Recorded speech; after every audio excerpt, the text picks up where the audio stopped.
Cincinnati's first responders. They are the people who run toward danger to keep you safe. The community still looks to us to maintain peace and order in what is often a disorderly world. On this episode of Let's Talk Cincy, we look at diversity among the ranks through the organizations that formed to bring equality. The Sentinel Police Association and Cincinnati African American Firefighters Association, the history of their members, their challenges to rise up in the ranks and gain the numbers to represent the communities they serve, and where they want to go from here.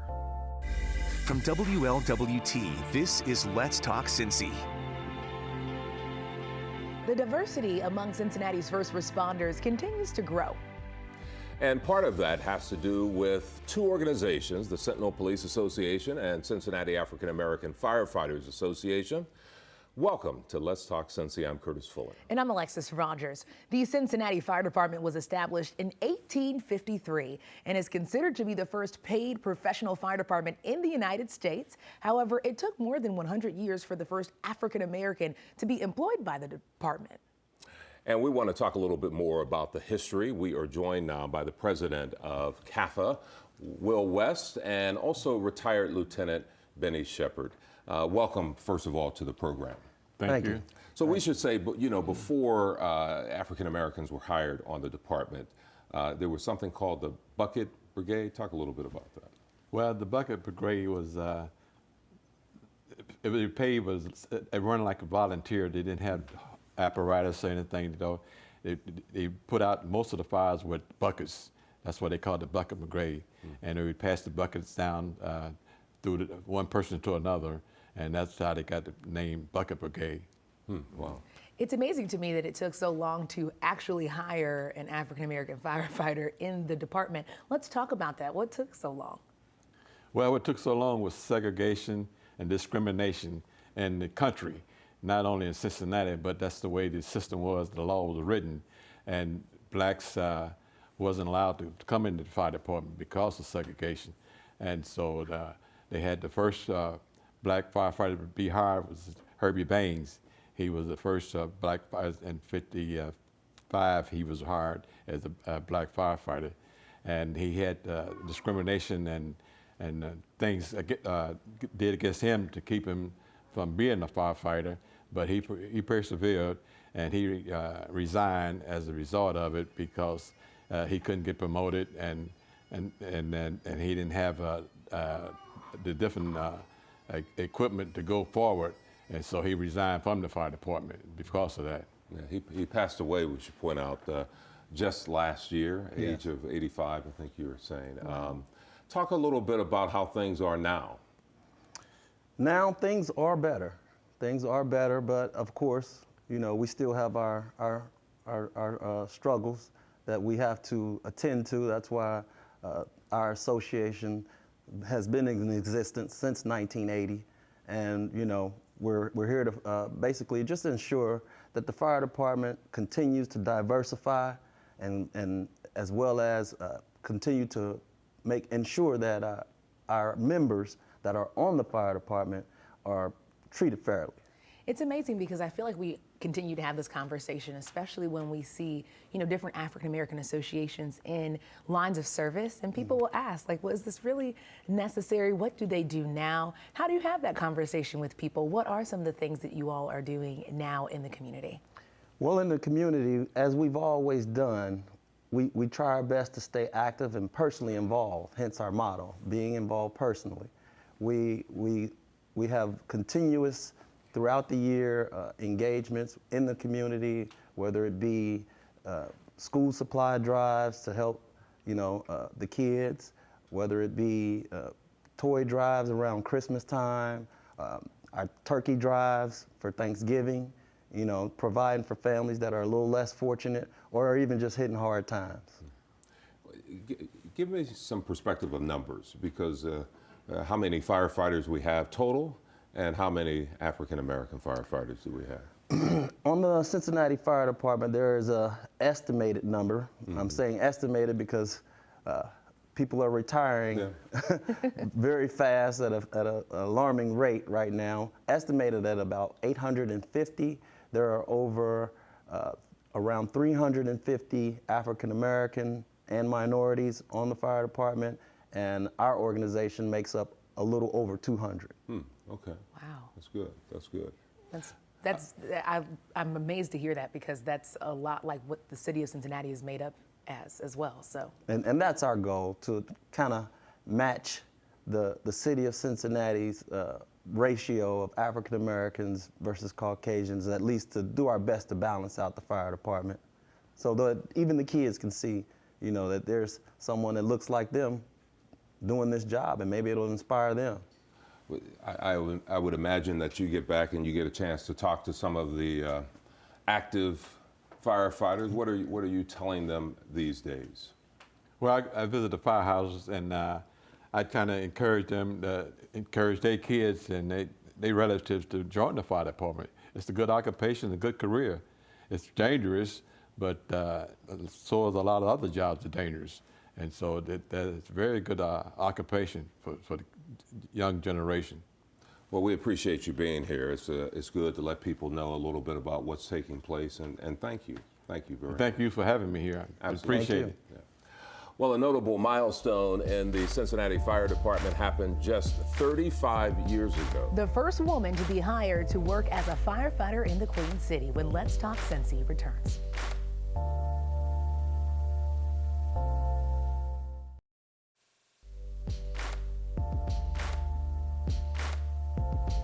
Welcome back. I'm Jan Michelle Lemon-Kearney, and I am here with a trailblazer fire specialist and retired fire specialist, Vicki Goodson. Welcome.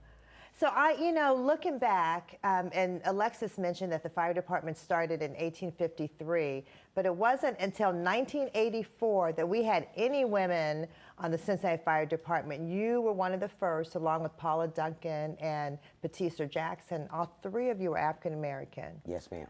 So what was that like, breaking into an all-male, mostly white culture in the fire department? Very, very different. I knew that I was going into, a workforce where all men, and 100% wasn't gonna do. I had to give it 110, 150% to keep up. Yeah, well, to keep up with them, or to get recognized as doing something that I'm supposed to do right. And what was that culture like? Because you had to sleep in the firehouse. I mean, you guys have 24-hour shifts. It was very different. I tell you what, I did not understand a tour until I went on a tour, until I worked at the fire station. It took me forever to figure out how you work 24 on, 48 off, and then go back to work 2 days later. It took me forever to figure it out until I got there. And recently there was a gender equity study done, and I know that Fire Chief Winston said we still have work to do. He said we're not going to change the culture until we change the numbers. What do you think? What kind of changes are you thinking for the fire department? Well, the number of women, I think, are up in the fire department now. I think we have like 35 now. When I came on, of course, we were the first 3. And it took a while for the numbers to get up there. Like now we're at like 35 or maybe even 40 right now. And there are out of about 800 something men. I mean, it's still really small. About 35 women, yes. So what's going to change? What changes need to be made? For women to become firefighters, I think we should get out there in the public. Women firefighters in the public, in the eyes, to let young ladies, young men know, hey, you could be a firefighter too. Of course, that was one of the things that I did when I was a firefighter, was to be out there in the public, educating the public on fire safety and educating the young kids on what it takes to become a firefighter. Right, because you were everywhere. I was telling you, I see you all over the internet. You're at different schools and community groups talking about fire safety. Yeah, as a firefighter, you have to be 18 years old. You could be a firefighter at 18 years old. So I would start encouraging kids like very young, 14 years old. You want to be a firefighter? This is what it takes to become a firefighter, go to school, graduate from school, keep your nose clean, and you could be a firefighter. Telling me you actually could take the test at 17 years old. I actually had a few of the young folks that came through and the Explorers program that we had to actually take the test at 17 years old. Wow, that's and fantastic. Became firefighters. Wow. And so what advice do you give to women who want to be firefighters, or young girls who want to be firefighters? Live the dream. I mean, go for it. I mean, nothing can stop you from doing what you want to do, but you. Only person can stop you is you. I love that, and that's why you're a trailblazer. Thank you so much for joining us. We really enjoyed talking to you. You're gonna have to come back. Upcoming, we're gonna talk about helping to give Black officers a voice in the communities they serve. So next on Let's Talk Cincy, the work of the Sentinel Police Association to bridge the gap between the department and the citizens of Cincinnati.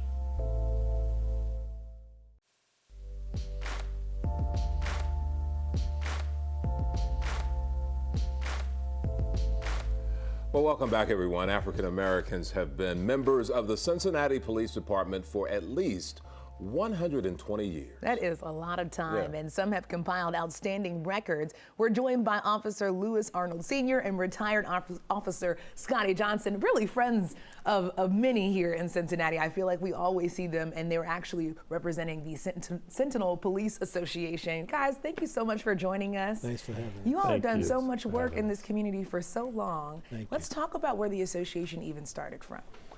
1968 was the start of the Sentinel Police Association. You hear names like Captain Arthur Harmon, Artie Crum, Wendell Young, Roger Davis. Those were the gentlemen's names that laid a foundation for us to stand on now in 2020. Yeah. And those were the gentlemen that saw the same three issues that we're still dealing with today, or I should say these active guys are dealing with today. Job assignments, hiring, and discipline within the Cincinnati Police Department. So in 1968, the organization was formed, and in 2020, it's running strong now. Yes. So we stand on the shoulders of those gentlemen that paved the way. We thank them, the trailblazers that made it, I'm not going to say easy, but made the road a little easier for us in 2020. And you were there how long, Scotty? I was in. Because people should know, and I think they know you. You're so well known around town.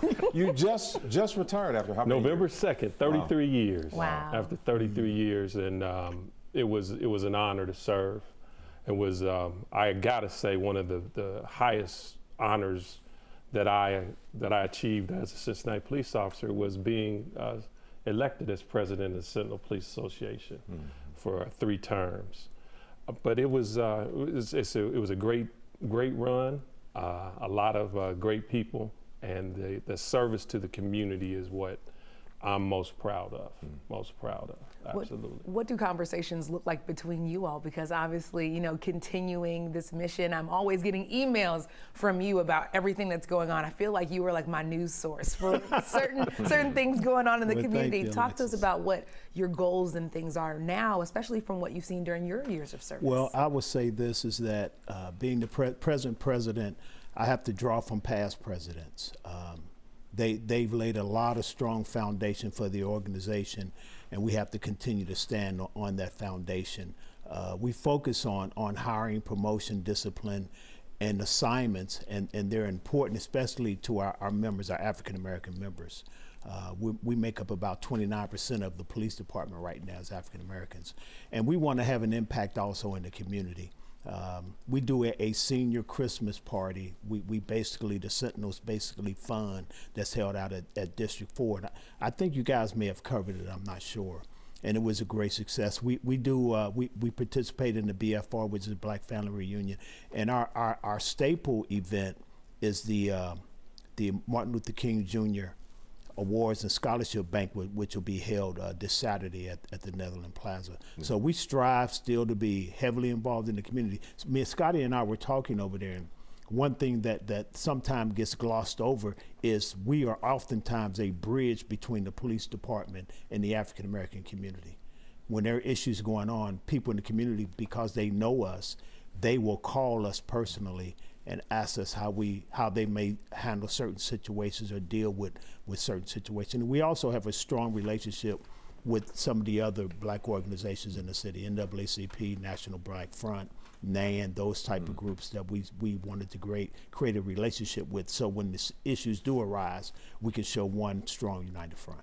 It's hard to believe that we are approaching nearly 20 years since the riots here in Cincinnati. I mean, just to say that is almost hard to believe. But out of that was born this collaborative agreement that people hear all about. How effective has that been in where we were, let's say, 20 years ago to where we are now? It's monumental, Curtis. Monumental. It's something that helped to actually make sure people understood why we do what we do. The Sentinel Police Association was an intricate part. We stayed open around the clock to allow citizens to respond to the Sentinel office, to lodge their complaints, and eventually the collaborative agreement along with the Black United Front was born. You were president then. I was president at that time, and at that time also, the Sentinel Police Association issued an apology to the African American community based on how they were being treated over the years. It wasn't real popular within the department, but it helped to bridge that gap, as Lewis talked about, and it helped us to be that trustworthy group of men and women that the community could count on and call anytime and ask any difficult question. But without the collaborative agreement, I don't think we would be where we are now. I think Cincinnati has made monumental steps in getting it right in police-community relations. We're not there, but we're much further than a lot of other cities. So the Sentinel Police Association over the years since 1968 has done a world of good for the city of Cincinnati, not only police-community relations, but just race relations in the city. And we have to make sure that that's one of the things we stick our chest out and say, hey, I'm a proud member of the Sentinel Police Association that's done monumental things for this city. And quickly, before we let you go, some folks would say, well, wow, talking about representation, I mean, looking at Chief Isaac and the relationship among you all, and the fact that you all do the unpopular thing, you do what you feel like is right. Talk to us about the power of having that type of representation so high up in the department. Well, I think first we need to go back. We need to look at issue 5, which the Sentinels were very strong and very involved in, and that opened the door for us to bring in 2 outside chiefs, which were African American, who were on the cutting edge in their thinking when it came to police and community relations, and that was James Craig and then Jeffrey Blackwell. And now we have a 3rd African American chief. So we've had 3 African American chiefs in the last decade. Before that, we went 200 years without an African American chief. And the Sentinels were a big part of that, just keeping to the forefront how important race relationships is and how important equity and equality is within the police department. Wow. Hey, it's always good talking to both of you. Yeah. Next on Let's Talk Cincy, sharing a dream to serve the community. The efforts that have brought police and firefighters together and where they want to take their organizations in the future. When we return.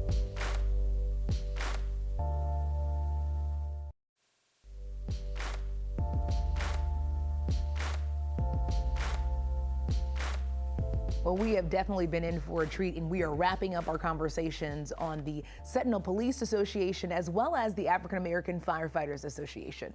Lou Arnold said he wasn't going to leave. He's the president of the Sentinels, and Will West is back from CAFA.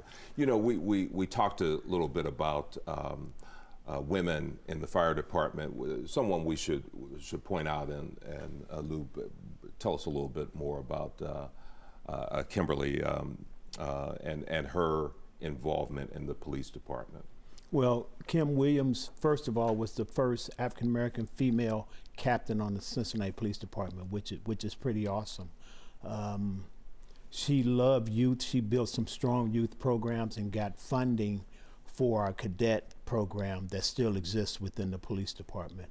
She's dearly missed because after her promotion, soon after she was diagnosed with cancer, and she's no longer with us, but her impact and her legacy lives forever in the police department, in that our vice president of the Sentinel Police Association is the 2nd female African-American captain in the history of the police department. So Kim paved that way. She showed other women, in particular African-American women on the department, I've done it and you can do it. So her legacy lives on. What amazes me about both of you all, both of your organizations, is that it really is a family. Yes. And I know that you all see each other out and about all the time. I mean, we see you out and about all the time. Talk about some maybe common goals that you all have among each other. I'll let Will start. As Brother President stated earlier, we do have common goals such as the BFR event, the MLK banquet, the current PSA, Public Safety Academy program that's going to be up and running this upcoming year in the fall. Not only that, you know, like you said, this is a part of our brotherhood. We work together side by side on emergency scenes, and you know, we depend on each other. We depend on each other. And quickly, where do you see both organizations going? Very Well, quickly. we have to set an example for the city of black organizations working together, showing unity and power in one, and having a positive impact on the city, which will impact the young people and encourage our young people to follow the professions that we both chosen to follow. I agree. Obviously, we know that we are stronger together, both organizations, and that impact, that anything that we feel individually, one should support the other. You know, whether it's us only having 28% African Americans on the fire department, and I'm sorry, I had to correct that number from earlier, and our endeavor to continue to, you know, merge with CPS so we can mold the youth of Cincinnati. Yes. The community needs this, I think. You know, this helps, as we said earlier, you know, our community work their way out of poverty on their own. These are good jobs. You know, you can take care of your families, and maybe we can have less crime. Yeah. Well, thank you very much for joining us, and that does it for this edition of Let's Talk Cincy. We'll see you next time. Stay encouraged.